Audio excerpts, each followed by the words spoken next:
Assalamualaikum warahmatullahi wabarakatuh dan salam sejahtera saya ucapkan.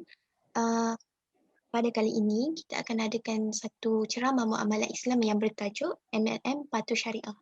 Sebelum kita memulakan program kita pada pagi ini, marilah sama-sama kita membaca Ummah Al-Fatihah. Sini. Oh, iya. Amin amin ya rabbal alamin. Untuk melengahkan masa, saya ingin menyerahkan kepada Ustaz Laribah bagi memulakan ceramah kita pada pagi ini. Dipersilakan Ustaz. Terima kasih. A'udzubillahi minasyaitonirrajim. Bismillahirrahmanirrahim. Assalamualaikum warahmatullahi wabarakatuh. Alhamdulillahi rabbil alamin. Nahmaduhu wa nasta'inuhu wa nastaghfiruh. Wa na'udzu billahi min shururi anfusina wa min sayyiati a'malina. May yahdihillahu fala mudilla lahu wa may yudlil fala hadiya lahu. أشهد أن لا إله إلا الله وحده لا شريك له وأشهد أن محمدا عبده ورسوله سبحانك لا علم لنا إلا ما علمتنا إنك أنت العليم الحكيم رب اشرح لي صدري ويسر لي أمري واحلل عقدة من لساني يفقه قولي ولا حول ولا قوة إلا بالله العلي العظيم أما بعد. Tuan-tuan, puan-puan yang dirahmati Allah sekalian, Alhamdulillah, Alhamdulillah, bersyukur kita kepada Allah Subhanahu Wa Taala kerana dengan limpah rahmat dan hidayahnya kita dapat bertemu kembali dalam siri ceramah mengenai muamalat Islam. Tuan-tuan dan puan-puan yang dirahmati Allah sekalian, hari ini kita akan bincang secara general, secara am berkenaan dengan MLM dan bagaimana kita nak menentukan MLM itu patuh syariah atau tidak. Ya. MLM apa dia tuan-tuan dan puan-puan? MLM ialah multi-level marketing. Ya, multi-level marketing. Malahan JAKIM atau Jabatan Kemajuan Islam Malaysia dalam tahun 2014 atau tahun 2015 telah menerbitkan garis panduan MLM patuh syariah. Ya, telah menerbitkan garis panduan MLM patuh syariah. Apa yang saya buat hari ini saya tokok tambah sedikit. Sebab apa? Dokumen itu pun masih tidak diperbaharui, tapi ia menjadi satu guideline yang amat penting ya bagi sesiapa yang menjalankan bisnes MLM. Ya, jadi hari ini saya akan bagi macam ringkasan dan saya akan tambah sedikit.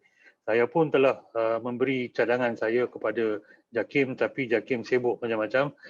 Biarkanlah mereka, kita jalankan urusan kita ya, insya-Allah. Tuan-tuan dan puan-puan yang dirahmati Allah sekalian, apa yang kita akan bincang hari ini? InsyaAllah kita akan bincang beberapa topik. Ya. Yang pertama, apa dia option untuk kita berniaga dan melabur? Lebih-lebih lagi, sehari dua lagi kita akan menempuh MCO yang kedua. Ya. Ramai orang tak boleh keluar rumah dan sebagainya. Ya, itu adalah cabaran bagi semua orang. Ya. Jadi apakah option yang kita ada untuk berniaga dan untuk melabur? Kemudian kita akan ceritakan sedikit sebanyak berkenaan dengan apa itu MLM dan juga hukum-hukum asal MLM. Ya, MLM ni patuh syariah ke tak? Ya, orang kata buat binary system, trinary system lah macam-macam. Ya, kadang-kadang setengah orang dengar MLM saja dia dah takut dah. Oh, dia kata macam macam satu benda yang orang kata haram straight away. So, apakah hukum asal MLM? Kita akan bincang. Dan kita akan bincang ciri-ciri MLM yang halal dan patuh syariah dari segi kontrak dia, produk dia, adab dia dan sistem dia. Dan satu cara yang terakhir hari ini ada kuis, insyaAllah. Seperti biasalah, ada kuis. Ya. Baik, kita sambung. Tuan-tuan dan puan-puan yang dirahmati Allah sekalian, di mana kita boleh berniaga dan melabur? Ya, ada banyak option di luar sana. Ya, ada banyak option. Option yang pertama ialah kalau kita ada wang, ya, kita ada duit, kita buka perniagaan sendiri. Ya, kita buka kedai atau kita labur dengan syarikat-syarikat yang dah buka kedai. Ya, yang dah buka perniagaan. Kalau kita ada duit yang banyak. Sebab apa? Tuan-tuan dan puan-puan, contohnya nak buka satu franchise. Ya, franchise contohnya kita katalah franchise Starbucks. Starbucks, tuan-tuan dan puan-puan, ya. Saya dulu pernah juga cuba untuk buka franchise, tapi adalah terlalu mahal. Ya, contohnya Starbucks kalau kita nak buka, ya nak renovate kedai paling kurang 1 juta contohnya. Nak renovate kedai 1 juta. Lepas tu kita tak kira lagi kos operasi dan sebagainya. Ya. Dan okeylah, adalah pembiayaan daripada PNS, ya. PNS akan bagi kepada franchisee. Tapi mengikut keadaan ekonomi sekarang, berapa orang yang boleh dapat, ya, pembiayaan yang macam tu.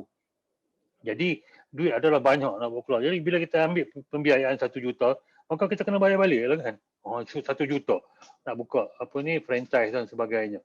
Ya. Baik, apa option yang lain?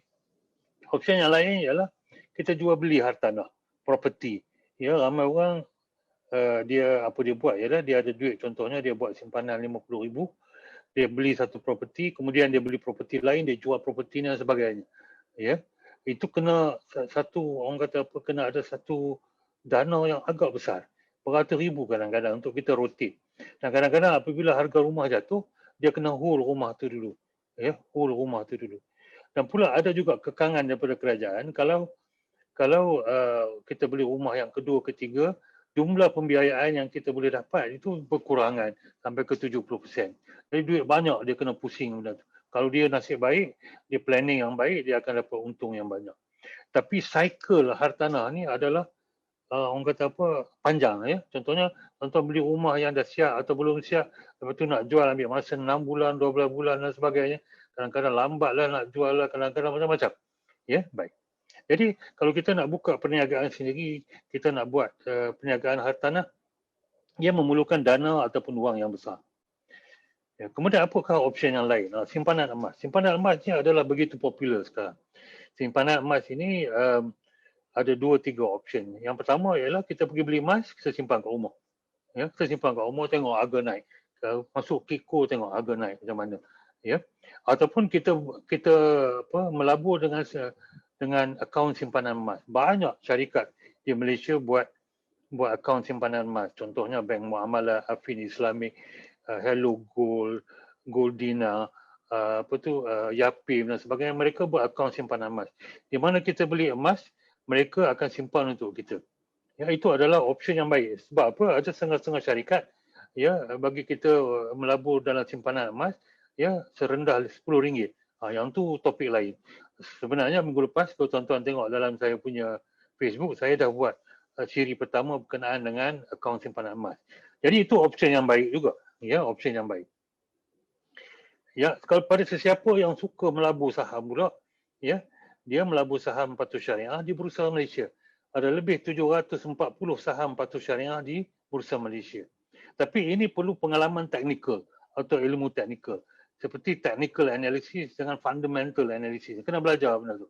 Ya, sebab kadang-kadang harga saham tu bertukar dengan cepat, kita tiba-tiba sangkut. Ya, sangkut itu kena buat cut loss lah sebagainya. Ya. Lariba Consulting pun sebelum PKP pun pernah menganjurkan 8 kursus labur saham patuh syariah. Nanti kalau ada lagi kita akan war-warkan insya-Allah. Itu option yang melabur saham di bursa saham. Dan juga pada sesiapa yang tak pandai technical analysis, tak pandai fundamental analysis, tapi ada ejen yang boleh menolong mereka melabur di saham amanah ataupun unit trust patuh syariah. Ada 250 unit trust patuh syariah di pasaran sekarang. Tapi nasihat saya kalau nak melabur dalam saham amanah atau unit trust, carilah ejen-ejen yang baik, yang bukan datang kita dah masuk sekali lepas tu tak jumpa dah. Jadi saham amanah sekarang ni kita boleh masuk dengan kadar yang rendah seperti RM100, RM50 dan sebagainya. Baik. Option yang kita nak bersembang hari ini ialah option di mana kita menjalankan bisnes yang dipanggil multi-level marketing. Multi-level marketing ataupun MLM. Kita menjalankan perniagaan berasaskan pemasaran berbilang tingkat. Apa yang berbilang tingkat ni bukan tingkat macam kondo atau rumah flat. Berbilang tingkat ialah kita galakkan seorang masuk, dia masuk orang kita, lepas tu orang tu galakkan orang lain masuk, so jadi berbilang tingkat. Dan yang bagusnya multi-level marketing ini, kita boleh mulakan dengan bajet yang rendah Tak perlu ada store, tak perlu ada kedai dan sebagainya. Kecuali lah kalau kita nak jadi apa? Nak jadi stokis ataupun nak jadi master dealer. Jadi ada banyak option untuk kita memulakan perniagaan, memulakan pelaburan yang patuh syariah. Kalau orang kata tak ada option untuk berniaga dan untuk option untuk melabur patuh syariah sikit sangat, itu bohong. Ya, bohong tuan-tuan dan puan. Baik, jadi fokus kita hari ini insya-Allah ialah untuk kita berbincang berkenaan dengan multi-level marketing, khususnya multi-level marketing ataupun MLM yang patuh syariah. Baik. Apa itu MLM? Mula-mula kita belajar apa itu MLM. Ya, MLM ialah multi-level marketing. Adalah cara pemasaran yang dilakukan melalui banyak level atau banyak tingkatan.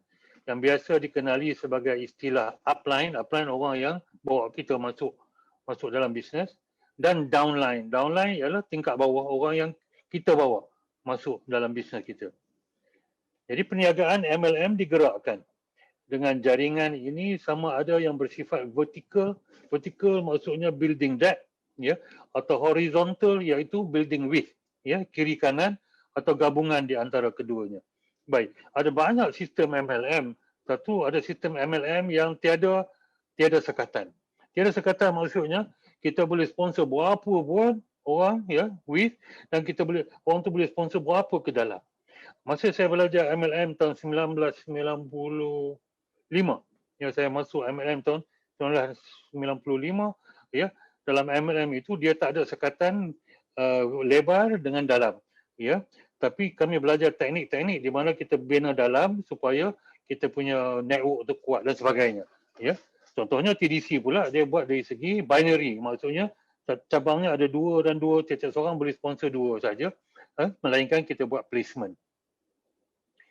Ada mesej lagi lah. Sekejap tuan-tuan dan puan-puan. Saya pun tak tahu apa mesej.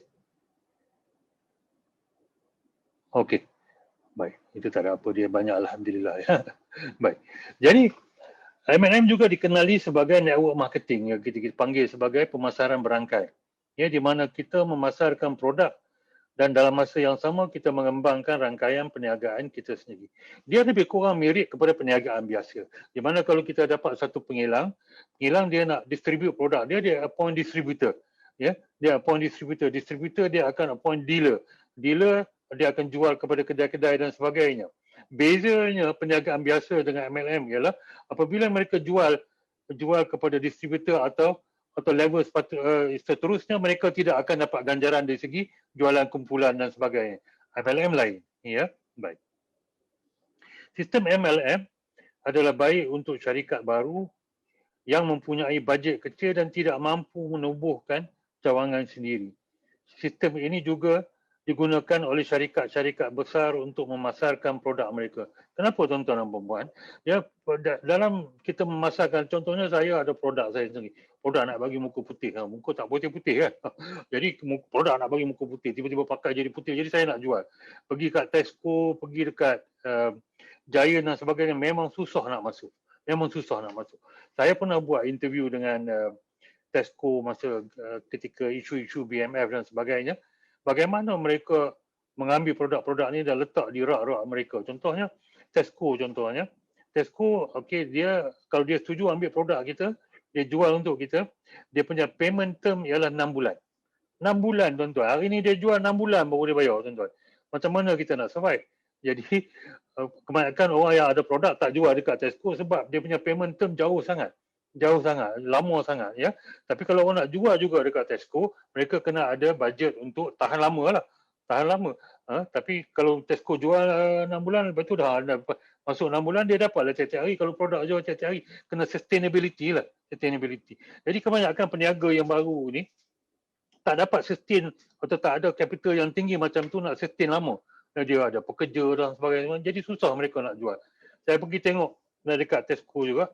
Dan saya tanya kenapa barang-barang ni selalunya kadang-kadang ada, kadang tak ada. Sebab apa? Yang satu, bila jual tak laku, jadi Tesco akan bagi balik kepada mereka. Tesco tak akan letak barang-barang di dalam kedai mereka benda-benda yang tak laku sebab Tesco dapat revenue ataupun income ataupun pendapatan daripada penjualan produk. produk-produk. Kalau tak jual, dia hantar balik lah. Jadi saya tengok kadang-kadang ada, kadang tak ada dan sebagainya. Ya. Jadi MLM ini adalah salah satu cara yang mudah untuk orang-orang yang buat produk yang baru-baru, yang tak ada capital yang tinggi untuk memasarkan produk mereka melalui rangkaian, dan mereka tak perlu set up, tak perlu buat, ya, tak perlu buat kedai, tak perlu jual kat kedai dan kedai minta apa tu payment terms yang lama. Ya, baik untuk syarikat-syarikat untuk ada yang bajet kecil yang nak mulakan perniagaan. Sistem ini juga baik untuk memasarkan produk halal orang Islam yang suka mendapat tempat di kedai atau pasaraya ternama. Macam saya sebut tadi lah, produk yang baik tapi susah nak dapat tempat di kedai, jadi mereka buat networking, jual melalui orang persendirian, ya, tak perlu kedai, tak perlu warehouse untuk store produk dan sebagainya. Untuk individu mudah dan cepat memulakan perniagaan dengan modal yang rendah.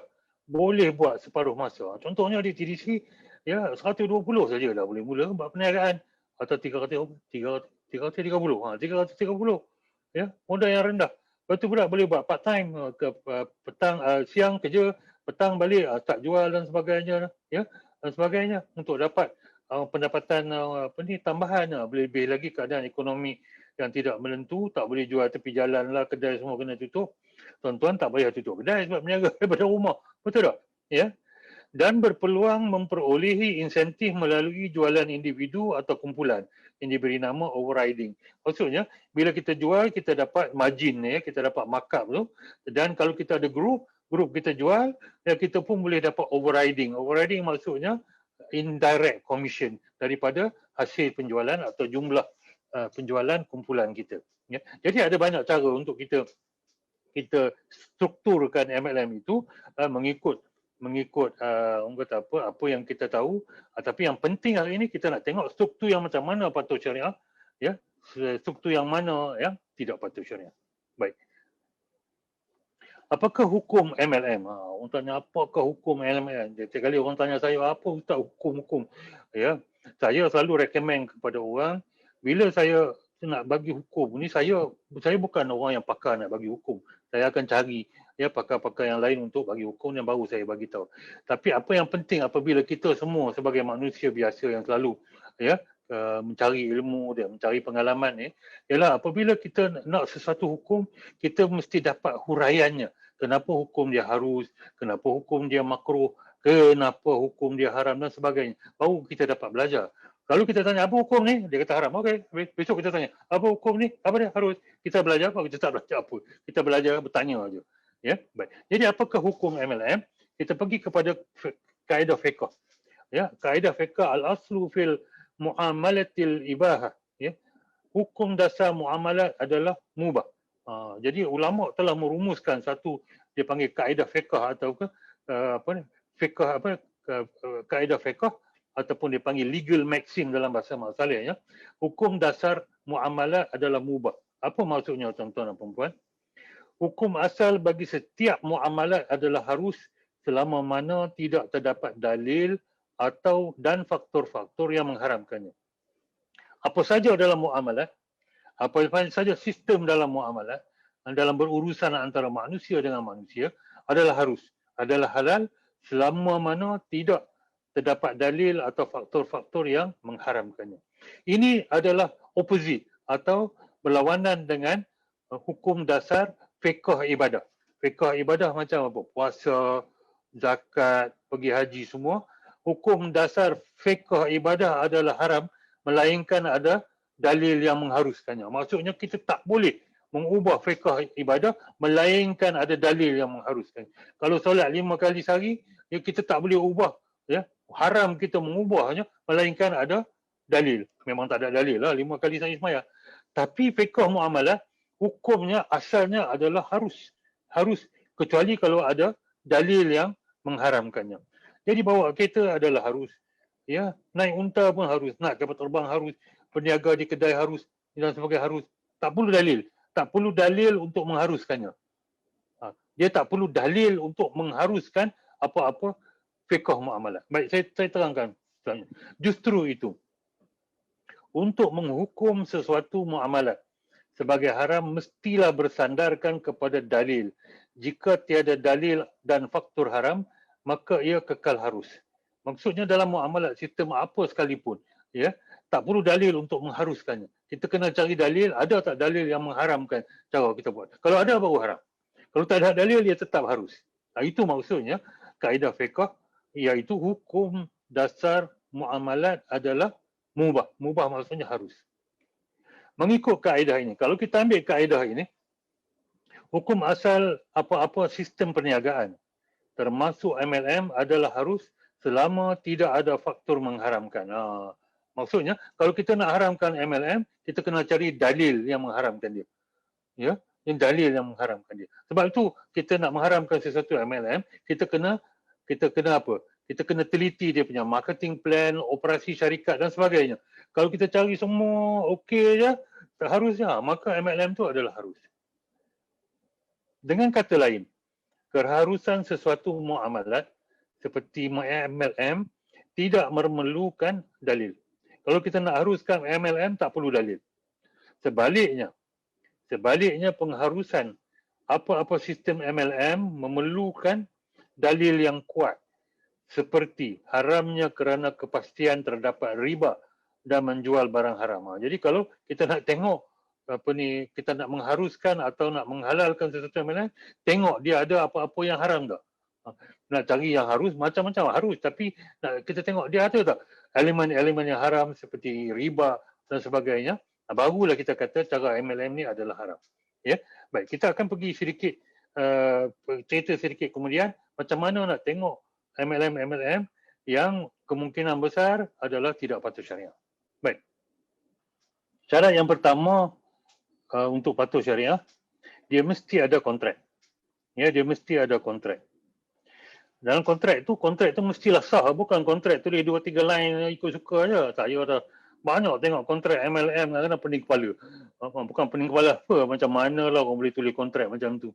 Jadi bila saya tanya siapa yang tulis ni, dia kata lawyer lah. Saya kata betul ke lawyer tulis macam ni? Ya, betul ke lawyer tulis macam ni? Macam mana ustaz boleh kata kontrak? Bukanlah dia kata apa, kalau di segi pengalaman saya, ini bukan kontrak yang sah. Nanti kita cerita satu-satu tuan-tuan. Ya. Mesti ada pelan pemasaran. Pelan pemasaran ni apa? Macam mana orang-orang yang join perniagaan ini, macam mana orang join perniagaan ini akan dapat ganjaran. Kalau kamu buat apa, kamu achieve apa, kamu capai apa, kamu jual banyak mana, kamu dapat apa. Sebab apa? Kontrak adalah, orang kata apa, yang penting kontrak itu bersamaan dengan pelan pemasaran dalam MLM. Ya, kamu kena jual apa, berapa lama kena jual, kamu dapat apa, itu adalah promise, janji. Ya, janji dalam kontrak. Dan ada berbagai jenis kontrak. Saya cuma akan kupas 2 jenis kontrak ataupun akad dalam MLM. Yang pertama diberi nama ju'alah. Ju'alah, sekejap lagi. Bukan jual lah. Dia ju'alah. Jual lah. Memang dalam MLM kena jual. Tak jual jadi apa. Yang keempat ialah hibah bersyarat. Hibah bersyarat pun ada juga elemen-elemen dalam MLM. Kemudian dalam MLM, mesti ada barang. Kalau tak ada barang, dia ambil yuran saja, dia kata sedekah ke hibah ke, itu semua penipu. Yang mesti ada jual barang. Yang mesti ada jual barang dan kena jual barang. Sebab ini satu perniagaan. Ya, macam mana nak dapat insentif kalau tak ada tak jual barang dan kalau tak ada barang. Ya. Dalam MLM, produknya kena unique quality, kita akan bincang juga, dan semestinya mesti halal. Ya, mesti halal. Saya kalau buat penasihat syariah, saya akan pastikan produk-produk ini mesti ada halal jakim. Kalau tak ada halal jakim, tak akan dapat ya, patuh syariah. Dan barang bukan ribawi. Bukan ribawi maksudnya bukan emas dan perak. Ya, dalam MLM tak boleh jual emas dan perak. Ya, tak boleh jual emas dan perak. Nanti saya akan cerita. Kalau orang kata ada sistem ejen dalam MLM ni untuk jual emas, maka kita kena lari jauh-jauh. Dan harga berpatutan. Macam mana harga tinggi, macam mana harga rendah, macam mana? Kita akan bincang. Baik. Dan akhlak. Akhlak. Sebab apa? Tuan-tuan keluar pergi cari ke customer, tuan-tuan keluar pergi jual, buat program, tunjuk plan dan sebagainya. Akhlak kita mesti akhlak yang baik. Akhlak sebagai seorang Islam. Kalau kita ada kedai saja, tak perlu keluar apa-apa. Kita duduk dalam kedai saja. Tak perlu tunjuk plan. Ya, tapi kalau kita berniaga dalam MLM, kita akan tunjuk plan pada orang, kita akan buat training. Bagaimana akhlak kita tu, ya, sebagai seorang Islam dan sebagai orang yang patuh syariah. Dan kita wajib patuh kepada undang-undang. Wajib patuh kepada undang-undang. Wajib ya tuan-tuan. Wajib. Sebab apa? Kalau tak patuh undang-undang, ya, tak patuh undang-undang maksudnya tak patuh syariah. Mudah aja macam tu. Kita kena patuh. Ya. Dan apakah ada adab niaga seperti tidak mendesak, oh tak usah beli, kalau kamu tak beli kamu bukan kawan saya. Tak boleh macam tu. Jangan bersumpah, bukan bersumpah. Bersumpah maksudnya saya garanti ini yang ni akan menjadi muka awak putih. Saya garanti awak baik daripada kencing manis. Itu bersumpah. Ya. Jangan menipu dan memperdaya. Menipu. Kalau kamu buat macam ni, kata apa, kamu akan jadi kaya. Aku kaya. Jangan menipu. Ya. Tunjuk plan sampai jadi millionaire. Walhal itu seorang daripada sejuta aja boleh jadi millionaire. Ya. Dia tak cerita, dia simpan, dia tak cerita apa usaha yang kau tu kena buat untuk mencapai tahap-tahap ni, ya, dan sebagainya. Baik. Dan akhir sekali kita akan bincang berkenaan dengan sistem. Bukan piramid. Bukan apa dia sistem piramid. Nanti kita bincang. Jangan paksa ejen beli untuk dapat komisen kaki. Apa ni Ustaz? Komisen kaki dia kenapa? Dia maksud dia macam ni. Jangan paksa orang tu buat personal purchase untuk dia dapat group commission. Tak boleh macam tu. Ya, tak boleh macam tu. Kenapa? Yang akan bincang. Dan ada had dan juga mesti ada penasihat syariah. Kenapa mesti ada penasihat syariah? Macam ni lah tuan-tuan. Kalau kita berniaga dekat kedai tuan-tuan beli barang jual, tak ada masalah apa. Tak perlu ada penasihat syariah. Ya, tak perlu. Tapi kalau tuan-tuan jual dalam satu sistem yang complicated, bagi dunia ada top up wallet lah, ada pairing lah, apa-apa semua. Macam mana nak tahu benda tu patut syariah? Ya. Kalaulah ada orang yang pandai sekalipun dalam muamalat dalam syarikat itu, ia adalah opinion ataupun pendapat yang tidak bebas. Sebab tu mereka kena cari apa? Kena cari penasihat syariah yang bebas supaya untuk mengesahkan sistem ataupun sistem pemasaran mereka adalah patuh syariah. Ini adalah ciri-ciri MLM yang saya summary-kan ataupun saya ringkaskan untuk perbincangan kita hari ini. Baik, kita sambung. Kita bercakap tentang kontrak. Yang pertama sekali, mesti ada kontrak bertulis, sama ada secara fizikal atau dalam talian, iaitu dalam online. Mesti ada kontrak. Ya, mesti ada kontrak. Tak cukup dengan borang permohonan saja. Ini adalah kesalahan ketara kebanyakan MLM kita. Ya, bila saya pergi tanya, ada tak kontrak? Dia bagi kat saya satu kertas, ini borang permohonan menjadi ahli. Itu bukan kontrak, itu borang permohonan. Ya, kontrak dia ada apa? Dia ada, orang kata apa? Syarikat berjanji apa? Pengedar berjanji apa? Kalau dapat banyak ni berapa? Dan sebagainya. Ya, dia mesti ada kontrak. Dia mesti ada kontrak yang kita sign, yang kita setuju. Ya, kita setuju dengan terma-terma atau klausa-klausa yang ada dalam tu. Tak cukup dengan borang permohonan saja. Dan terma-terma mesti dihuraikan dengan terperinci. Termasuk seperti berikut. Berapa bayar yuran? Kena bayar tiap-tiap tahun juga. Ya, ada yuran tak? Tak ada yuran. Tak ada yuran, okey. Tapi kalau ada yuran, berapa kena bayar tiap-tiap tahun? Bila kena bayar? Saya kena renew ke? Dia renew sendiri ke? Jadi semua kena ada dalam tu. Ya, pelan pemasaran. Pelan pemasaran pun mesti ada dalam kontrak ataupun direferkan daripada kontrak. Ya, pelan pemasaran, jual apa dapat apa, group sale macam mana, matching bonus macam mana, sponsor bonus macam mana. Kena tulis. Semua kena tulis. Ya. Baik. Dan plan insentif. Bila bayar dapat, bila tiap-tiap hari ke, tiap-tiap minggu ke, bayar melalui bank ke, bayar saya dapat cek, ya. Kena ada semua ni. Ya. Tanggungjawab syarikat dan tanggungjawab pengedar.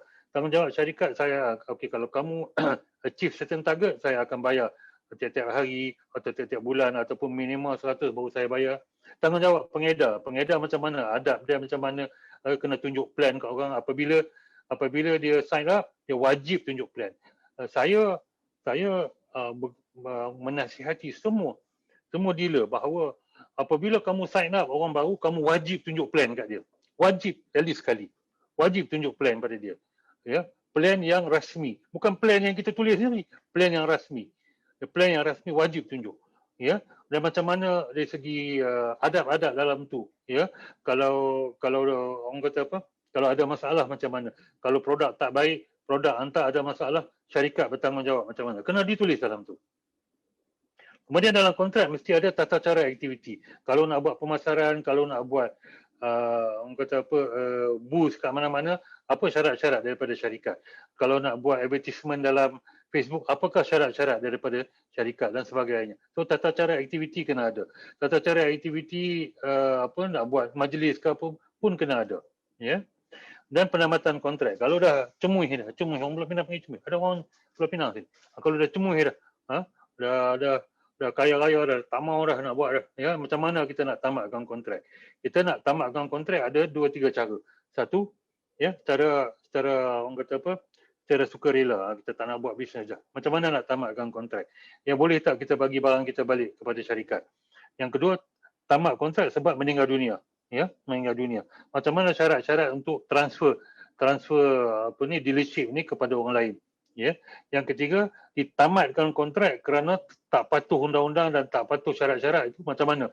Kita ada tata caranya yang mesti dibagi peluang untuk apa? Untuk menjawab, seperti kena ada show cause letter, tempoh dan sebagainya. Ya, kena ada benda tu. Ya. Baik. Dan bukan saja kena ada kontrak, dia mesti ada sigah. Bukan sergah. Sergah tu marah. Sigah tu maksudnya percakapan offer and acceptance. Ijab dan kabul. Jangan marah. Orang ingat ijab dan kabul apa ustaz hari ni? MLM ni ajar nikah pula. Ijab dan kabul maksudnya kena ada penawaran dan penerimaan yang jelas. Sama ada atas kontrak bertulis atau dalam talian. Contohnya kalau dalam piece of paper dia mesti ada sini. Dia mesti tulis apa? Dia mesti tulis, saya telah baca dan memahami serta bersetuju dengan terma-terma menjadi pengedar syarikat ABC dengan rela hati. Dia sign. Kalau yang bertulis. Kalau online, dia pergi klik. Ya, anda pasti klik aja. Saya setuju. Klik. Itu okey juga online. Ya, online business pun okey juga. Jadi maksudnya bila sampai offer dekat skrin, dia kena decide masa tu juga. Accept atau tak accept. Itu dipanggil sigah. Ijab dan kabul. Ya, ijab dan kabul, kalau kita lain barang lain dia. Contohnya, kalau tuan-tuan pergi kat kedai Tesco. Macam nak pegang tangan orang lalu ijab kabul, tak perlu. Ada cara dia ijab dan kabul. Tapi kalau kita nak buat perniagaan di mana ada terma-terma, di mana ada syarat-syarat untuk mendapat imbuhan, dia kena ada satu kontrak yang jelas. Ya, dan dia mesti ada sigah ataupun ijab dan kabul yang very specific. Very specific. Ya, baik. Faham ya tuan-tuan? Mesti ada kontrak. Baik. Jika tak ada kontrak bertulis, dia borang permohonan dia gharar. Gharar yang dilarang. Tak boleh kita masuk bisnes yang complicated, tak ada kontrak. Ya, tak ada kontrak. Kalau pergi beli barang kat kedai saja tak perlu kontrak, dia perlu sigah saja. Sigah tu ada cara-cara macam-macam. Itu topik lain. Tapi kalau dalam MLM, ya, sebab dia ada insentif yang kompleks, barang return lah, apa semua, adat dan sebagainya, dia mesti ada kontrak yang bertulis, sama ada secara kontrak bertulis fizikal atau online. Mesti tiada gharar, mesti tak ada ketidaktentuan. Berapa diskaun, komisen, insentif, ya, dan syarat-syarat berkaitan serta mematuhi rukun dan syarat akad. Produk tu macam mana, boleh tak jual sebelum kita dapat produk dan sebagainya. Macam mana semua ni? Ya, semua ni. Kenapa tuan-tuan boleh jual barang tanpa dapat produk? Dulu orang kata macam mana ni ustaz, MLM ni banyak jual barang yang tidak mereka miliki. Tidak mereka miliki. Ya, tidak mereka miliki. Dia quote satu hadis. Ya, janganlah kamu jual barang yang tidak kamu miliki. Baik. Tidak miliki dalam erti kata syarah hadis itu ialah kita tak ada kuasa untuk jual barang tu. Ya, kita tak ada kuasa untuk menjual barang tu, tapi kita nak jual. Tetapi dalam MLM seperti TDC dan sebagainya, semua orang boleh jual barang sebab dia menjadi wakil ataupun dealer kepada TDC. Dia dah ada kuasa untuk menjual. Jadi maksudnya apabila dia jual, dia ambil duit dulu, dia kemungkinan besar atau boleh garanti kamu akan dapat barang. Iaitu dia meleraikan isu-isu seperti gharar dan sebagainya. Baik. Kontrak di antara syarikat dengan ejen mestilah berdasarkan ju'alah dan hibah bersyarat. Ju'alah atau hibah bersyarat. Hibah mu'allaqah. Ni saya pergi sikit lah tuan-tuan, jangan confuse sangat lah. Saya pergi cerita pelan-pelan. Apa dia ju'alah? Ju'alah ialah akad yang menjanjikan pemberian ganjaran kepada pihak yang berjaya menghasilkan satu natijah ataupun result yang dikehendaki dan disyaratkan oleh orang yang berjanji. Ini adalah kontrak utama MLM. Jadi tuan-tuan dan puan-puan, dalam TDC sebenarnya pakai kontrak jualah. Ya, jualah itu maksudnya apa? Ya, maksudnya apabila kamu capai sesuatu tahap macam sales target, kamu akan dapat natijah. Ya, kamu akan dapat imbuhan, income, insentif dan sebagainya. Jadi ini kebanyakannya kontrak MLM adalah berdasarkan kepada kontrak jualah. Ya, jualah. Jadi kita kena pastikan apa dia natijah itu. Ya, kalau kita orang buat repeat order, maka kita akan dapat RM30. Itu adalah jualah. Ya, natijahnya ialah repeat order. Ya. Dan kalau kamu buat orang kata apa matching, saya pun dah tak ingat berapa matching semua ni, itu akad hibah mu'alakah. Kita akan cerita. Ya. Jadi kontrak yang utama ialah kontrak jualah. Maksudnya dia performance basis, ya. Akad ini bersifat result oriented atau performance based, iaitu berorientasikan natijah dan bukan effort oriented. Effort oriented macam mana? Saya lantik satu syarikat, ya, saya bagi dia tiap-tiap bulan RM5,000 untuk jual barang. Jual berapa pun tak apa. Itu bukan jualah. Itu wakalah bil ujur. Bil ujur maksudnya wakil dengan upah. Ya, jual tak jual dia punya pasal. Kita kena bagi upah. Tapi TDC bukan macam tu. TDC adalah kontrak jualah di mana kena capai satu natijah baru dapat. Ya, kena capai contohnya kena sponsor orang platinum dapat banyak ni.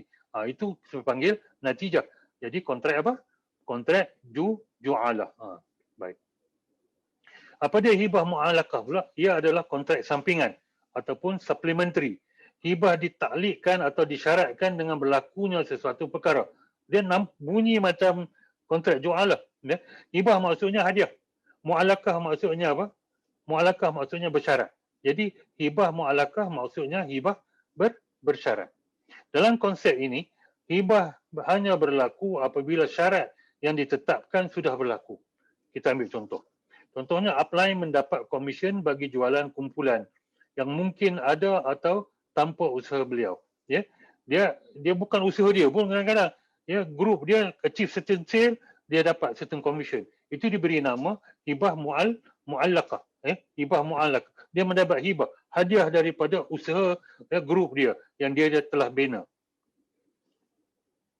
Dan juga contoh yang lain, mendapat insentif daripada matching. Matching tu bukan sale apa-apa. Matching tu ialah left and right branch. Dia ni matching, dia dapat duit. Itu hibah. Jadi itu hibah mu'alakah. Ya. Jadi ada kontrak utama dipanggil kontrak jualah. Kemudian kontrak sampingan dipanggil hibah mu'alakah. Dua-dua dijanjikan oleh syarikat apabila kita mencapai satu natijah atau target.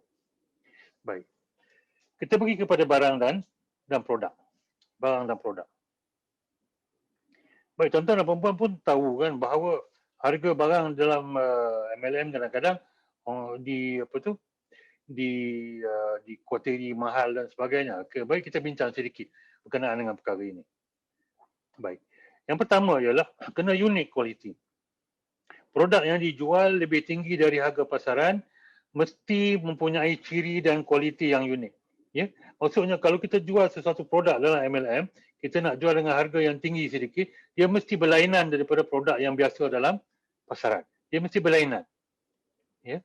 Diriwayatkan oleh Abu Hurairah radhiyallahu an bahawa Rasulullah sallallahu alaihi wasallam telah melalui setimbun makanan yang dijual seraya memasukkan tangannya ke dalam timbunan makanan tersebut dan mendapati jari jemarinya basah.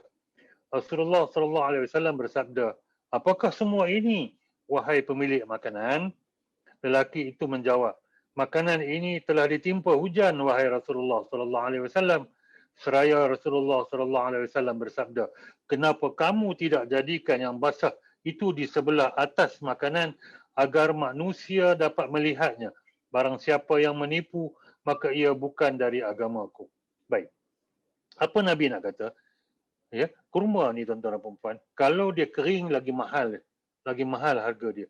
Kalau dia basah, ya, dia masih basah, dia lagi murah harga dia. Jadi different product quality must be different price. Tapi orang ni, apa yang orang jual kurma ni buat ialah dalam satu timbun kurma tu, yang basah dia letak tengah-tengah dalam yang orang tak nampak. Ya, yang kering dia letak kat luar. Supaya dia, kenapa tuan-tuan? Dia nak menipu, dia nak jual semua tu dengan harga kering yang lebih tinggi. Apa Nabi SAW mengatakan di sini bahawa kalau produk tu different quality, it must be sold at different quality, different price. Jadi kalau dalam MLM dia nak jual dengan produk dengan harga-harga yang tinggi sikit, ya, mesti ada unit quality yang bukan sama dengan produk di pasaran. Dia tak boleh jual kopi Nescafe dengan kopi Nescafe yang sama, dia jual mahal lagi daripada harga pasaran. Tak boleh macam tu. Ya, macam mana? Baik, kita bincang. Yang kedua, produk mesti halal. Nah, tak payah cerita lah yang ni, tuan-tuan dan puan-puan, kita mesti faham. Ya, halal terutama sekali produk makanan, suplemen dan sebagainya. Ya, mesti bermanfaat. Dia mesti ada halal. Ya, kalau kita tulis halal pun kita mesti ikut standard JAKIM. Dia mesti ada file number dan sebagainya. Ya, wajib benda tu. Dan bukan barangan ribawi. Tak boleh jual emas dan perak yang emas perak tulen melalui MLM. Produk bukanlah terdiri daripada barangan ribawi seperti emas dan perak sebab MLM di Malaysia tidak memenuhi kabat pemilikan yang betul. Garis panduan MLM KPDN HEP mewajibkan tempoh bertenang selama 10 hari untuk barang melebihi RM300. Jual emas dan perak tidak boleh ada khiar. Baik, saya explain sikit. Ini sebab saya nak nasihat tuan-tuan dan puan-puan. Kadang-kadang kita ni suka masuk MLM yang lain. Elakkan daripada MLM yang jual emas dan perak tulen. Emas dan perak tulen melalui MLM. Kalau emas dan perak barang kemas, itu cerita lain. Boleh. Ya, dia bukan lagi barangan ribawi mengikut minoriti ulama. Tapi kalau nak jual emas dan perak tulen melalui MLM ada dah dilarang sebab utamanya ialah dia kena ada tempoh bertenang atau cooling off period bagi barang-barang yang lebih daripada RM300. Ya, sebab apa? Kalau kita jual emas, ya, jual emas dan perak, kita tak boleh ada syarat-syarat lain. Ya, jual emas dan perak mesti khalas, mesti selesai. Tak boleh ada contohnya kalau kamu tak suka boleh bagi balik. Ni nampak tak? Tempoh bertenang. Tak boleh. Ataupun kalau saya jual emas pada kamu, harga tinggi sikit tapi tiap-tiap bulan saya bagi hibah. Tak boleh juga. Tak boleh macam tu. Itu haram tuan-tuan membuat. Sebab dalam penjualan emas dia mesti khalas, mesti selesai. Ya, tak boleh ada khiar ataupun option lain. Jadi janganlah kita terlibat, ya, terlibat dengan MLM yang menjual barang kemas, yang menjual emas dan perak tulen, ya, melalui MLM. Jangan terlibat tuan-tuan dan puan-puan. Barang lain okey. Yang keempat, harga berpatutan. Tadi kita sebut tadi berkenaan dengan harga, ya. Baik.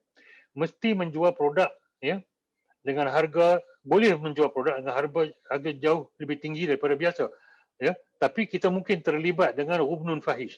Amat tidak digalakkan menurut Islam. Menurut sebahagian ulama, akad adalah terbatal. Ya, kalau kita jual barang yang sama di pasaran, kita jual mahal dalam MLM, dipanggil hubnun. Hubnun ialah manipulasi harga. Hubnun fahish maksudnya manipulasi yang teruk, ya. Baik. Namun secara amnya boleh jual dengan apa-apa harga jika tiada produk yang serupa di pasaran untuk perbandingan. Kalau kita jual produk yang berlainan daripada pasaran, walaupun produk tu produk yang orang kata lebih kurang sama, contohnya kita jual coklat. Coklat ni dia ada certain ingredient yang dalam pasaran tak ada. Boleh jual dengan harga yang tinggi. Tapi kalau kita contohnya susu everyday, kita jual juga susu everyday tapi kita naikkan 500% sebab dalam MLM, itu yang tak boleh. Ya, benda yang sama kita jual lagi mahal di dalam MLM. Hukum jualan secara hubnun fahish ini diperbezakan oleh ulama antara harus, makruh dan haram. Nabi SAW pernah mengisyaratkan sebagai satu kezaliman jika berlaku kepada orang yang tidak mengetahui selok-belok harga barang. Baik, yang ni bukan saja dalam MLM.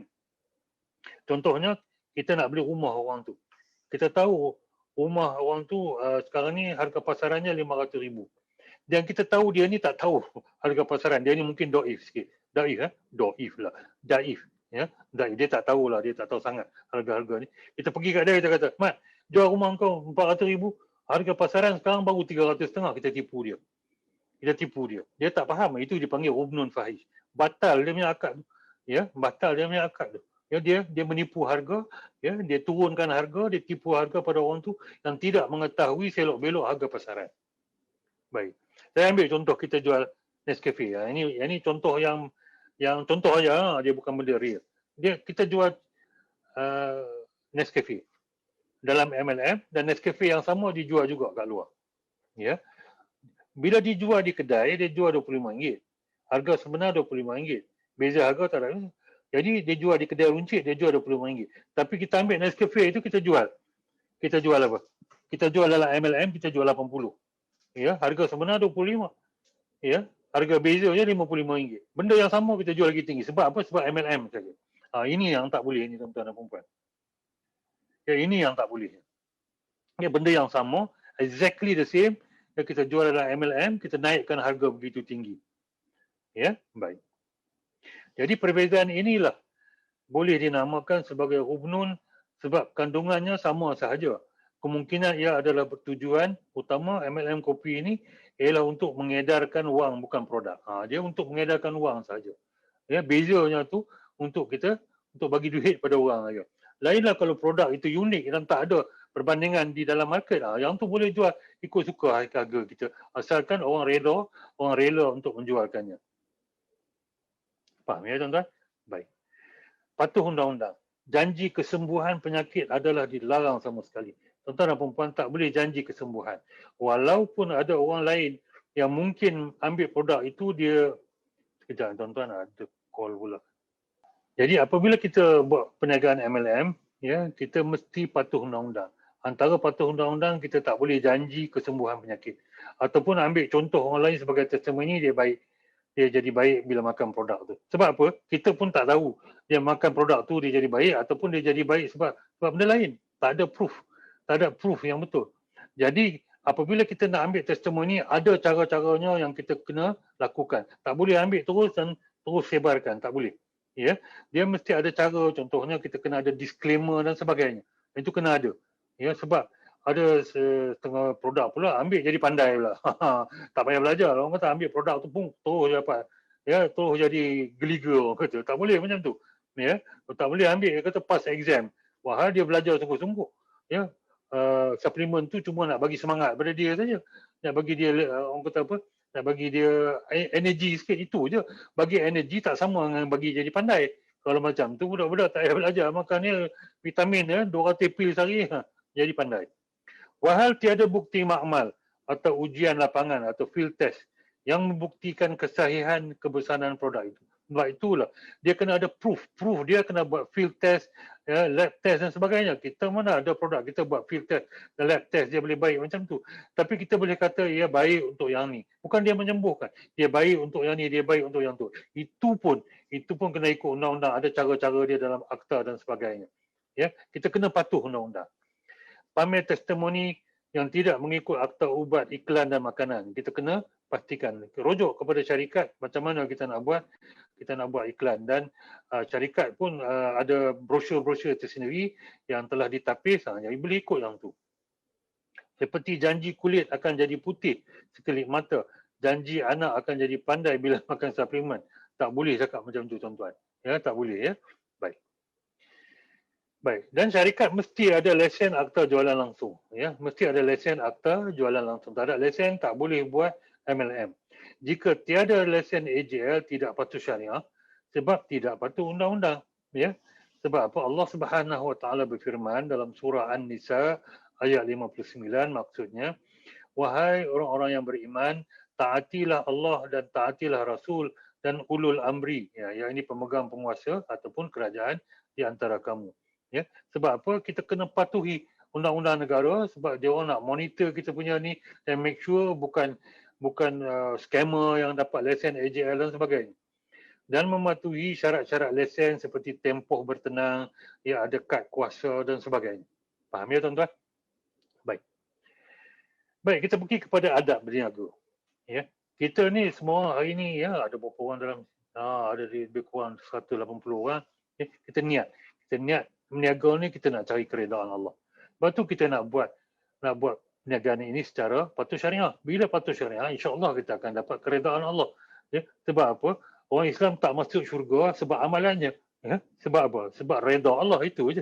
Allah redha baru dia boleh masuk. Ya, rahmat Allah baru dia boleh masuk. Jadi kita kena niat daripada hari ini, kita niat berniaga ni bila kita untung kita nak bayar zakat. Ya, kita niat kita nak membangunkan ekonomi Islam. Kita niat kita nak bayar cukai. Bayar je tuan-tuan. Ya. Sebab itulah walaupun ya orang kata apa, kita sebagai dealer saja dan bukan master dealer, kita kena simpan rekod-rekod jualan ni supaya kita tengok ya berapa banyak kita punya income dan sebagainya. Kalau cukup hold, cukup nisab, kita bayar zakat. Wajib tuan-tuan. Dan wajib bayar cukai. Ya, wajib declare kita punya income semua adalah ada dalam apa tu? Dalam tiap-tiap tahun kita declare orang apa BE kan. BE ini ialah individu tanpa perniagaan. Tapi tuan-tuan dah ada perniagaan, kalau kerja juga, jadi kita kena declare dalam B. Orang B yang ada individu dan ada perniagaan. Ya. Dan mengetahui hukum hakam dalam perniagaan. Kena tahu ya, promise macam mana, kontrak macam mana, riba macam mana, judi macam mana. Kena tahu. Tak dapat tidak, mesti tahu. Ia adalah fardu ain seperti yang saya sebut dalam kuliah-kuliah yang lalu. Menjaga waktu solat dan ibadat yang lain dalam berniaga. Ya, pergi berniaga macam ni, pergi sana, jaga waktu solat betul-betul. Ya, solat inilah yang akan tolong kita di akhirat nanti. Terzahir sifat mahmudah, zuhud, qanaah, syukur, redha dan sabar. Bila kita berniaga, kita kena banyak sabar. Ya, kita tak boleh tipu, kita tak boleh janji palsu. Ya, kita tak boleh mungkiri janji dan sebagainya, tak boleh bersumpah dan sebagainya. Jadi kita kena sabar banyak berniaga. Kalau kita orang lain tu boleh buat, orang lain dia nak buat, dia punya pasal lah. Kita kena buat cara kita yang baik lah. Sentiasa memelihara aurat, perhubungan sosial dan batas mahram. Kalau kita nak buat majlis apa-apa, tak bolehlah buat majlis menari lah dan sebagainya. Ya, jaga aurat, maksudnya jangan kita bersendirian dengan yang bukan mahram, sebab yang ketiganya adalah syaitan. Ya, jadi kena jaga benda-benda macam ni. Ya, baik. Tidak mendesak, tak boleh ikrah. Mendesak tu maksudnya paksa kan. Ya, tidak ada elemen melakukan paksaan secara langsung atau tidak langsung. Tak boleh paksa kan.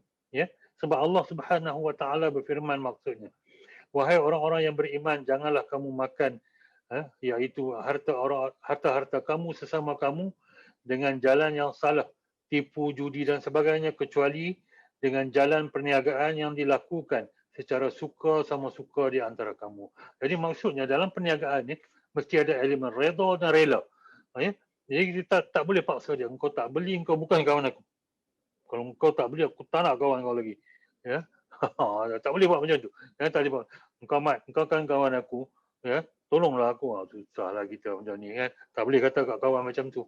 Mat, belilah produk ni. Produk ni aku yakin dia baik, insyaAllah. Sebab ramai orang yang makan ni, dia Alhamdulillah lah. Yalah, itu pertolongan Allah. Tapi dia asbabnya. Dan saya tahu syarikat ni patuh syariah. Cerita macam tu. Bukan, oh ni lah, garanti jadi kaya lah, milioner lah. Ya, pening kepala kita. Ya. Baik. Rasulullah SAW bersabda, maksudnya, sesungguhnya jual beli itu harus dilakukan dengan sukarela. Jadi kadang-kadang orang tanya, Ustaz, saya tak setuju lah dengan syarat buat macam ni dalam syarikat tu. Tak setuju, jangan masuk. Ya. Itu setengah orang bila dah sign, dah jadi ahli, dia kata, oh Ustaz, ni syarat ni tak adil lah Ustaz, tak adil, dia kena jual banyak ni baru dapat. Engkau dah setuju kan dengan syarat? Kau dah setuju. Kalau engkau dah setuju, engkau rela. Tak boleh engkau masuk, baru engkau kata syarat tu tak adil. Bila engkau dah dapat tahu syarat tu engkau rasa tak adil, maka engkau berhentilah. Tak perlu nak kata benda tu tak adil, jadi berdosa syarikat pula. Apabila kita dah setuju, kita dah baca syarat-syarat dan kita dah sign. Ya, baik. Jadi jangan, kita mesti elakkan. Ya, kita mesti elakkan daripada ada elemen paksaan secara langsung ataupun tidak langsung. Nah, yang ni saya telah sebut, jangan bersumpah. Ya. Daripada Abu Qatadah Al-Ansari radhiyallahu an, katanya Rasulullah sallallahu alaihi wasallam bersabda, maksudnya jauhilah banyak bersumpah dalam jual beli, kerana sumpah itu menyebabkan banyak barang laku tetapi berkatnya hilang. Tuan-tuan kalau pernah pergi Mesir tak? Tuan-tuan pernah pergi Mesir? Di Mesir ni semua jual barang wallahi, wallahi. Ha. Itu dia. Wallahi. Wallahi tapi besoknya tak buat. Ya. Jangan buat macam tu. Jangan ada wallahi produk ni bagus. Malaysia janganlah buat. Bersumpah maksudnya best. Memang saya boleh garanti lah. Jangan sebut macam tu. Lalu dalam perkataan kita ini perlu sebut insya-Allah, insya-Allah, insya-Allah, ya insya-Allah. Ya, dan tu kan macam tu. Ya, supaya benda tu mendidik hati kita menjadi orang yang baik. Ya, baik. Dua perkara lazim hal bersumpah dalam MLM. Macam saya sebut tadi, menjamin kesan atau baiknya sesuatu produk dari pengguna testimoni maupun duta produk selalunya menggunakan selebriti, figura-figura, ya, yang bersumpah ketika menjual produk kepada pembeli. Lebih buruk lagi testimoni itu tidak benar. Itu dia. Dan duta tidak pernah menggunakan produk. Pakai duta pegang macam tu. Produk jadi putih. Dia pun dah putih tapi dia tak pakai produk tu. Bahaya juga. Jadi kita kalau buat advertisement ni kena hati-hati juga. Ya. Rasulullah SAW bersabda maksudnya, janganlah kalian saling bersaing dengan penawaran barang untuk tujuan menipu. Ya. Baik-baik tuan-tuan. Menipu ni bahaya. Ya. Baik. Baik, kita cerita sikit pasal benda-benda yang melanggar undang-undang, ya, seperti front loading. Apa dia front loading ni? Front loading ialah di mana pembelian produk itu berlaku mana pembelian produk front loading ialah di mana pembelian produk yang berlebihan dianggap sebagai pertimbangan yang dilarang untuk keperluan bahawa individu membuat pelaburan awal produk yang dibeli untuk terlibat dengan peluang tersebut. Apa benda banyak terjadi macam ni lah. Ya. Janganlah kita menggalakkan orang buat front loading. Maksudnya, kata kalau kau nak masuk, kau nak naik pangkat cepat, ya, kau cari orang banyak ni, lepas tu kau bawa keluar duit, kau terus nak pangkat. Wahal dia masuk, dia nak beli barang, dia baru nak jual, kita dah suruh dia pasang downline dengan cepat, ya. Platinum director, cari lagi 6 platinum director macam tu. Terus engkau boleh nak pangkat, laju macam tu. Ya, itu front loading. Ya. Saya dah tengok banyak syarikat di mana syarikat yang jual software pun macam tu juga. Ya, yang jual software, ya. Dan saya buat penyelidikan bahawa kadang-kadang dia suruh beli software, contohnya dia masuk package beli 10, dia besok hampir cari orang nama beli 10 semua. Lepas tu hang bayar kat dia orang, nanti hang jual lah pelan-pelan. Dia orang beli 10, nak beratus-ratus software tak jual. Ya, dapatlah pangkat tapi tak balik modal. Tak balik modal. Front loading itu adalah salah di sisi undang-undang. Ya. Contohnya syarikat ada 3 package keahlian. Dari terendah ke tertinggi. Contoh nama package yang tertinggi sekali Diamond. Ya, Diamond. Package lah, ya. Jika ahli yang berpackage Diamond dapat 6 ahli baru yang berpackage Diamond juga, dia akan naik pangkat secara automatik jadi super duper Diamond yang ada kelebihan insentif. Ya.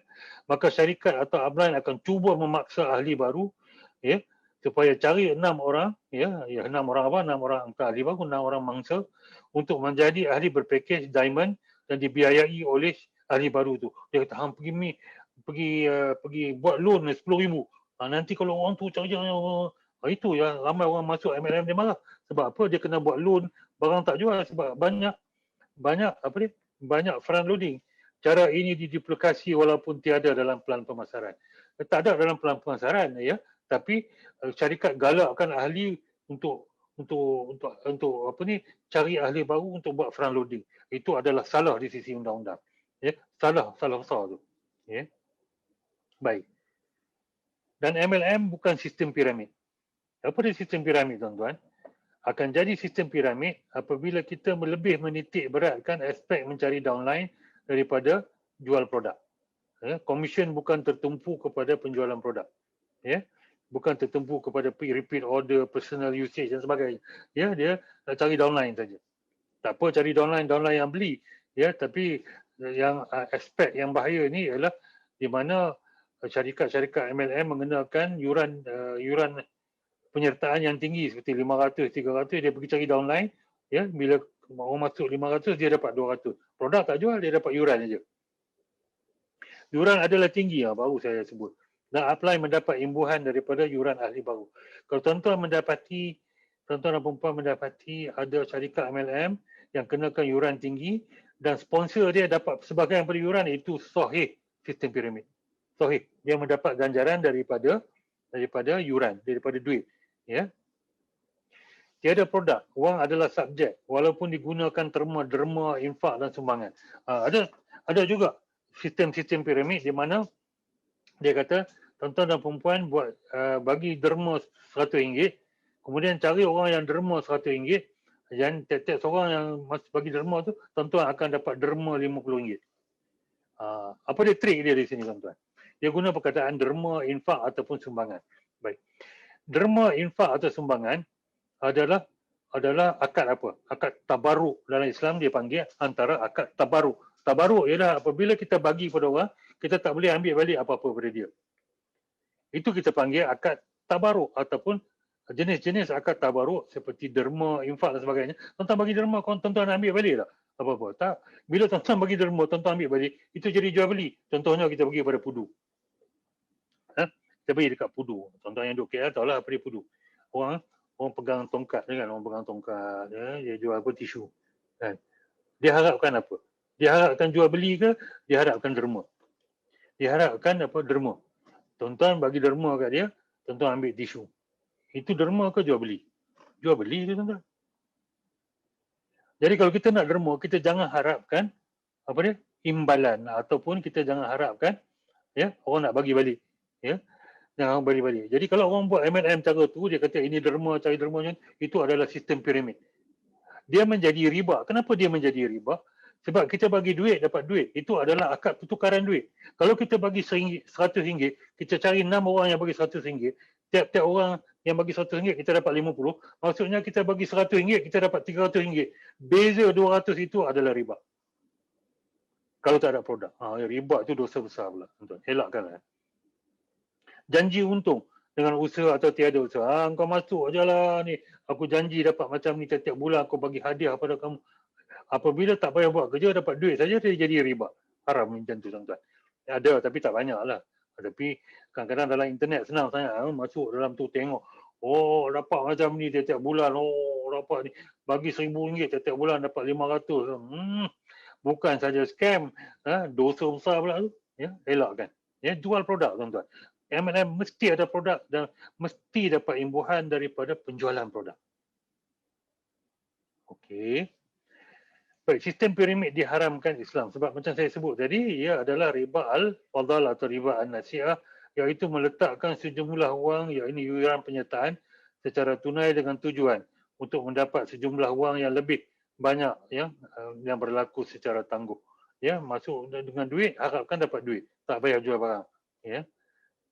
Bai'an najash, iaitu penjualan secara tipu, iaitu menawarkan barang bukan untuk memiliki barang, sebaliknya untuk memberi faedah kepada penjual melalui kenaikan harga. Jadi kalau kita jual apa? Kita jual barang yang sama kat luar harga lain, ya dekat MLM harga lain.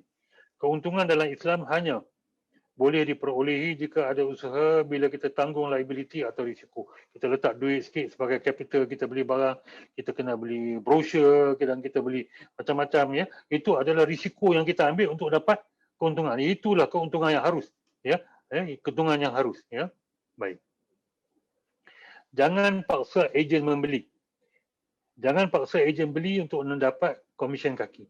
Kalaulah kita letakkan syarat dalam MLM bahawa untuk kamu mendapat overriding commission ataupun group commission, kamu kena beli barang sekian-sekian minimum, itu tidak patut syariah. Syarikat berkata kalau nak dapat komisen jualan downline, wajib kena beli barang banyak sekian-sekian setiap bulan. Tak boleh buat syarat macam itu. Itu adalah paksaan. Kemungkinan besar dia dah tolong grup dia dan sebagainya, dia dapat. Ya, dia dapat. Jadi tak boleh paksa dia beli. Ya, tak boleh paksa dia beli. Ini adalah satu bentuk kezaliman jika upline telah benar-benar terlibat dalam perniagaan downline tapi kurang atau tiada jualan sendiri. Juga kemungkinan terdapat elemen pembaziran jika paksaan itu diteruskan. Jangan buat macam ni. Jadi kalau kita nak masuk MLM, tengok. Dia ada buat monthly maintenance tak? Dia panggil maintenance kadang-kadang. Ya, maintenance. Jadi kena hati-hati benda-benda macam ni. Baik. Dan yang penting juga ialah oleh kerana terdapat berbagai cara untuk membentuk sistem MLM dan lebih-lebih lagi begitu mudah untuk terbabit perkara syubhah dan haram dalam MLM, maka keperluan penasihat syariah adalah kritikal.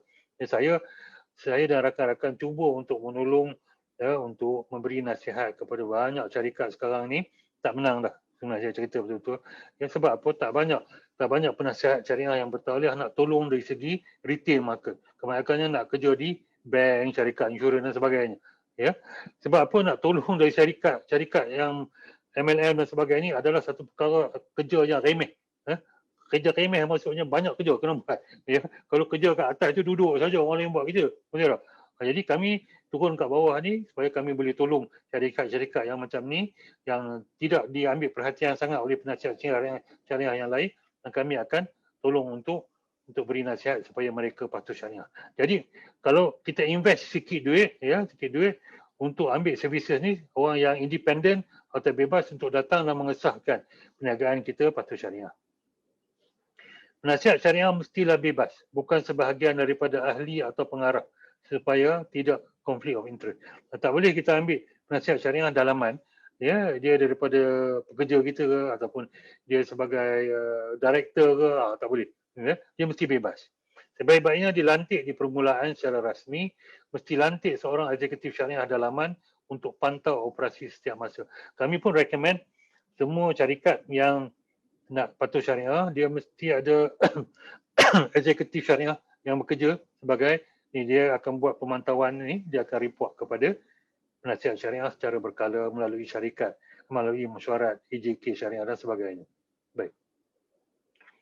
Dan mesti ada pengesahan syariah. Ada penasihat syariah tak cukup. Dia penasihat syariah perlu mengesahkan pelan pemasaran dan operasi syarikat. Saya banyak buat investigation berkenaan dengan scam dan sebagainya.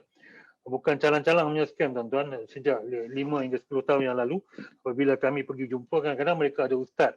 Ya, mereka ada ustaz, tapi mereka tak keluarkan confirmation bahawa syarikat itu patuh syariah. Ya, mereka ada situ, orang dah kata, syarikat tu ada penasihat syariah, maka patuh syariah. Tak boleh macam tu. Dia mesti ada pengesahan apa yang dia buat. Ya, apa yang dia buat. Pernah saya pergi jumpa satu syarikat kopi yang dah mati dah, tapi habis hilang beratus-ratus juta. Ya, pergi nak tanya penasihat syariah dia, mana confirmation pasal syariah? Dia kata tak perlu. Syarikat ni buat trading je, dia kata. Tengok, nampak tak? Mana tak boleh, kamu penasihat syariah, kamu kena sahkan dia patuh syariah. Dan apabila kamu sahkan dia patuh syariah, dia kena bagi tahu kenapa dia patuh syariah. Bagi tahu semua benda tu. Masyarakat perlu tahu benda-benda macam tu. Dia tak keluarkan. Lama-lama ranak scam tu. Beratus juta habis. Ya, kopi. Jadi ada penasihat syariah sahaja tidak mencukupi. Penasihat syariah perlu mengesahkan pelan pemasaran dan operasi syarikat patuh syariah. Baik, saya nak tanya soalan. Tuan-tuan dan puan tak perlu jawab. Bagaimana jika syarikat MLM itu tiada penasihat syariah dan tiada pengesahan patuh syariah? Boleh tak kita join? Boleh tak kita join? Because tak banyak syarikat MLM yang patuh syariah. Boleh tak kita join? Boleh. Tapi beban untuk pastikan patuh syariah terletak kepada tuan-tuan dan puan-puan sendiri. Beban pada kita sendiri lah. Ya. Namun adalah sukar oleh kerana kemungkinan orang biasa tiada pengalaman fiqh muamalah. Itu susahnya. Ya. Kalau kita nak masuk juga, syarikat tu tak ada penasihat syariah, tiada pengesahan syariah, kita sendiri yang bertanggungjawab. Ya. Ke atas diri kita. Ke atas diri kita, tanggung kita sendiri. Ya. Baik, tapi saya nak bagi panduan umum. Panduan umum saja. Ya. Elakkan syarikat yang tiada penasihat syariah apabila terlibat dengan jual beli emas, ya, atau produk simpanan emas secara online. Ya, jangan terlibat. Yuran penyertaan dia tinggi, ya, atau dapat imbuhan daripada yuran penyertaan. Ya.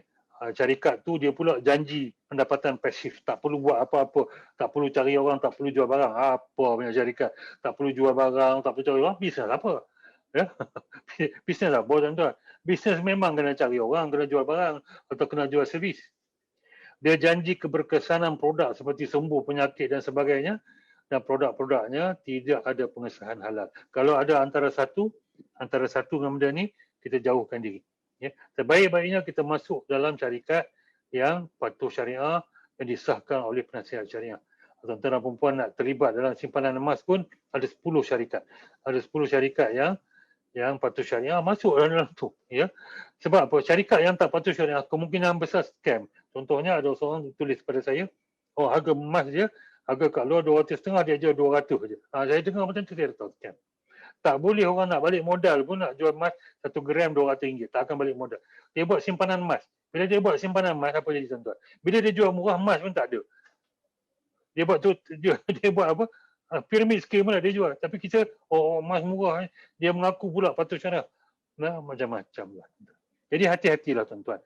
Ya? Jadi tuan-tuan, saya sebenarnya mengucapkan tahniah kepada tuan-tuan. Ya?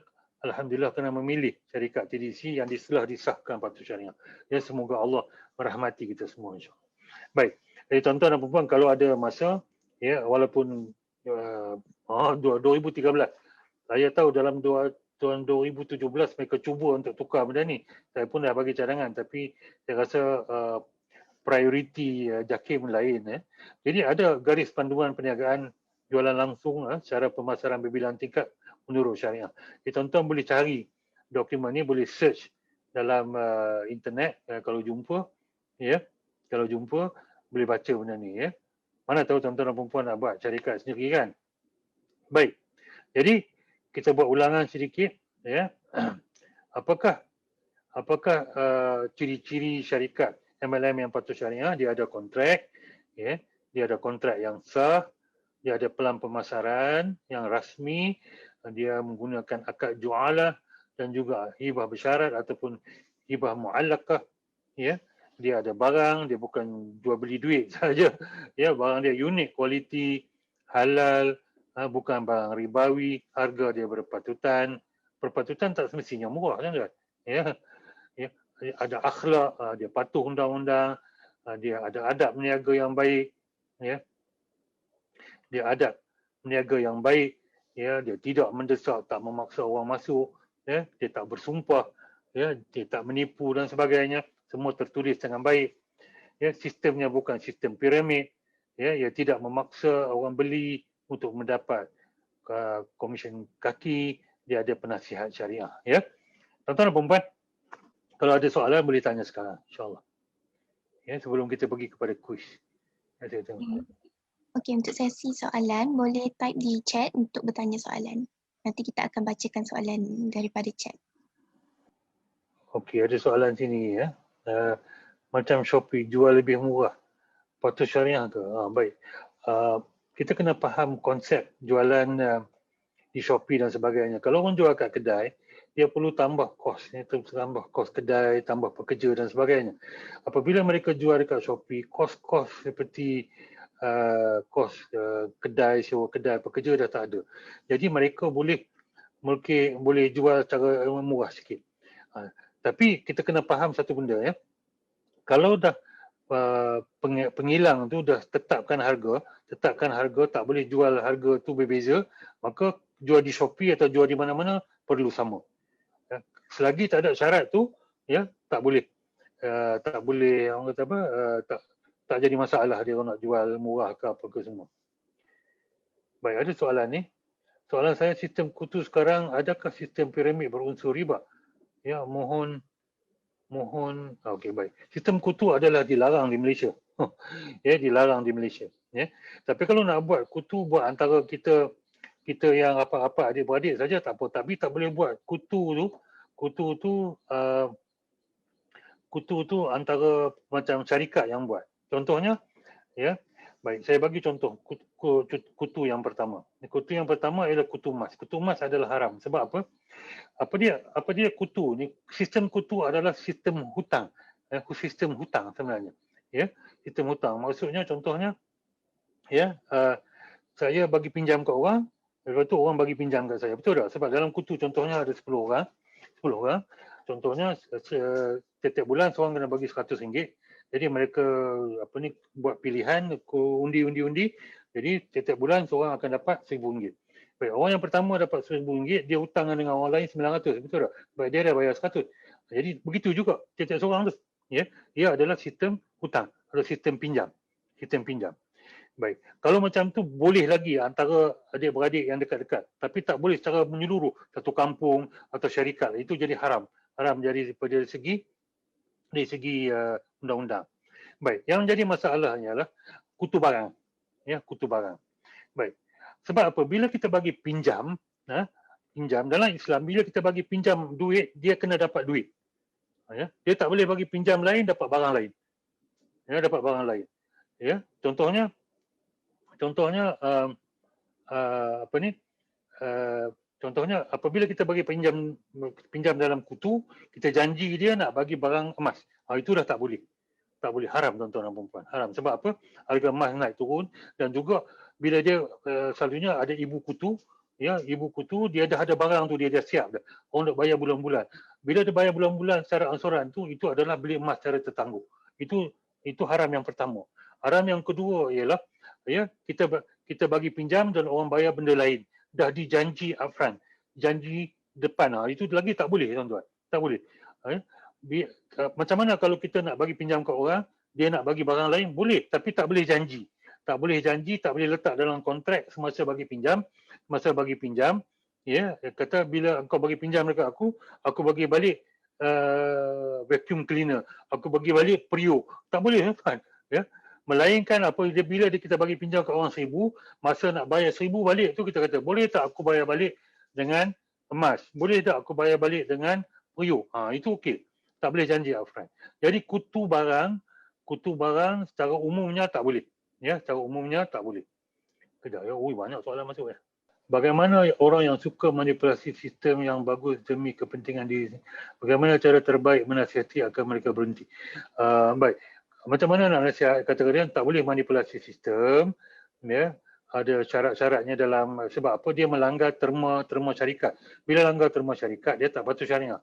Kalau dah nasihat macam tu, dia buat juga, report pada TDC. Ya, dia report pada TDC. Okey. Ustaz, emas dinar bar hukumnya haram. Jangan macam tu. Barang bukan haram dengan sendirinya.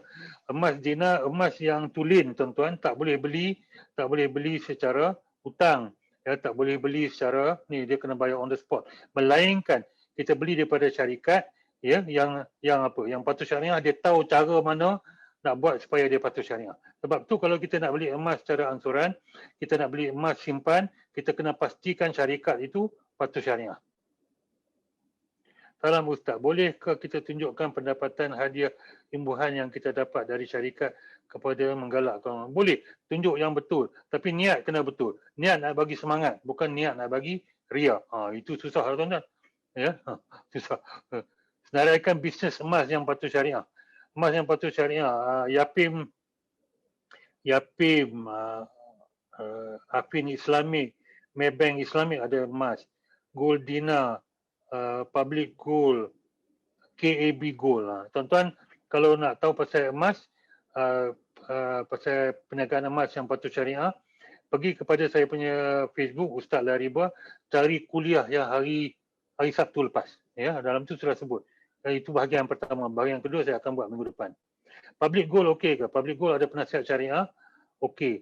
Dia patuh syariah. Cuma mungkin dia ada isu tentang EPP. EPP itu akan dicerita oleh Datuk Dawar Bakar kemudian. Ya. Ustaz, saya dapati ramai individu jual produk susu jual di Shopee dengan harga yang lebih murah. Ya, yang tu adalah bersalahan dengan terma-terma, boleh diterminate. Ya, salah. Ya, salah yang tu. Yang tu akan, kalau tuan-tuan dapat contohnya atau siapanya, boleh report kepada TDC, ya, dan akan diambil tindakan. Kutu barang tak boleh, ya. Kutu barang apa pun tak boleh, terutama sekali emas. Ya, kutu barang tak boleh. Ya, kutu barang tak boleh. Macam mana alternatif kepada kutu barang? Senang saja. Simpan duit sendiri baru beli. Jangan duk masuk kutu. Contohnya harga tu 1,000, ya, kutu pun dia bagi 100 sebulan, kita simpan duit tiap-tiap bulan RM100. Kita sendiri yang simpan. Disiplin. Ya, untuk elak benda-benda yang masalah ini. Kutu jangan tuan-tuan sekali. Baik. Untuk PD, untuk terus kekal leader mesti kekal ARW banyak 4 kali dalam setahunnya. PD tak capai. Okey, kalau untuk kekal jadi PD dan sebagainya, yes, boleh.